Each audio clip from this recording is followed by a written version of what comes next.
First, consideration of a committee substitute and looking to the will of the committee on SB 184, Eliminate Daylight Savings Time by Senator Kawasaki, and then an introductory hearing on SB 256, Establish ALS Awareness Month by the Senate State Affairs Committee, also presented by Senator Kawasaki.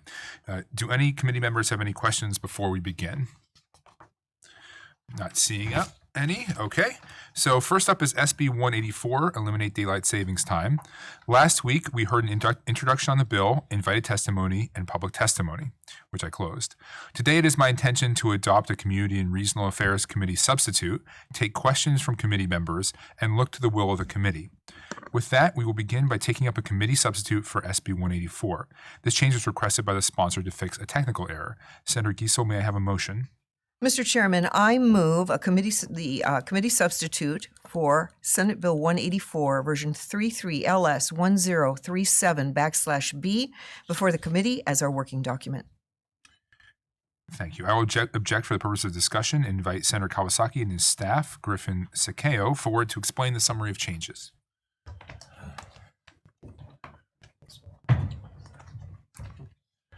Excuse me. Thank you, Mr. Chairman and members of the Community and Regional Affairs Committee. For the record, Senator Scott Kawasaki, District P in Fairbanks.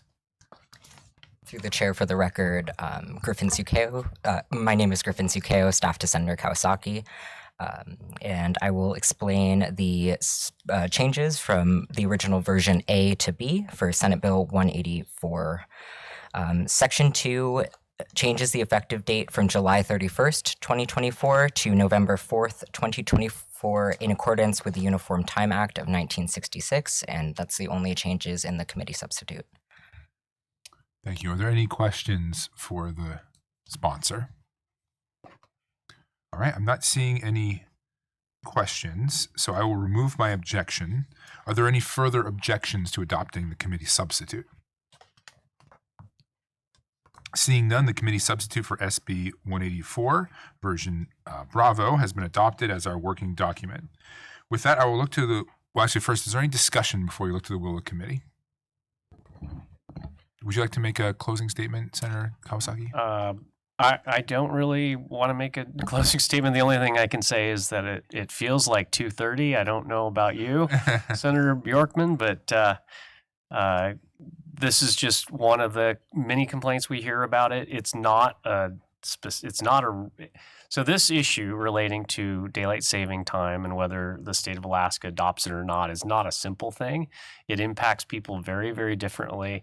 There are some obviously health issues related to daylight saving time, but there's also some economic ones, being 5 hours difference from East Coast time, being a really wide state with a long latitude, with a lot of latitude, means that from one side of the state in the east and southeast especially, all the way to the all the way to Fairbanks, for instance, and we have multiple sun will go down at very different times depending upon where you're at within this vast state, and so it does impact business quite differently depending on that area.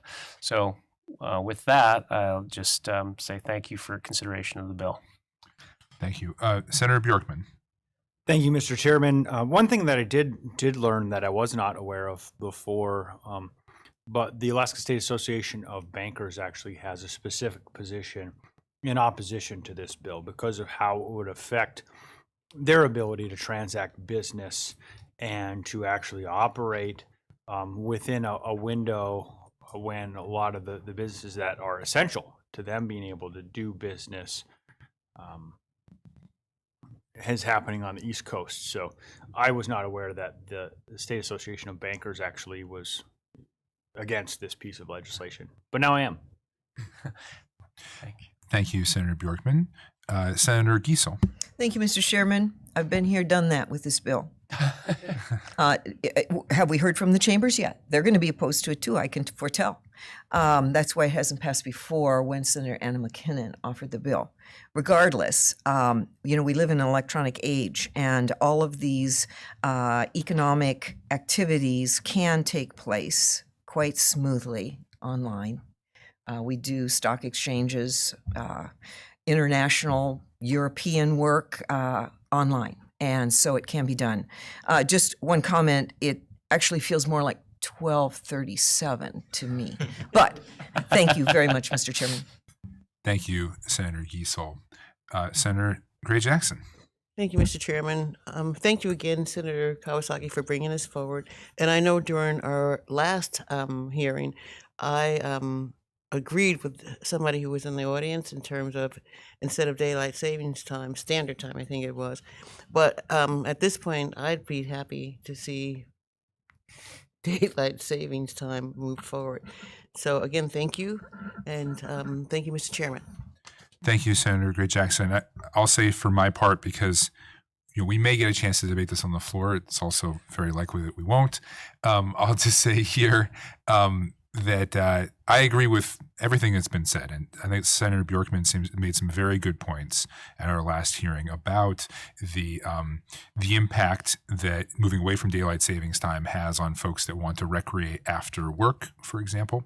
That being said, for me, had this been a bill to stay on permanent daylight savings time, I probably would have also spoken in favor of that. For me, it's the change that I find so disruptive to health and to our constituents. And as was presented, we don't have the legal ability to stay on permanent daylight savings time. This is our only ability. This is the only way we can stop the change. And so for that, I do think we should move it forward. With that, I will look to the will of the committee to move this bill. Senator Giessel, may I have a motion? Yes, Mr. Chairman, I move the committee substitute for Senate Bill 184, Work Order 33LS1037/B, from this committee with individual recommendations and attached zero fiscal note. Is there objection to move from committee?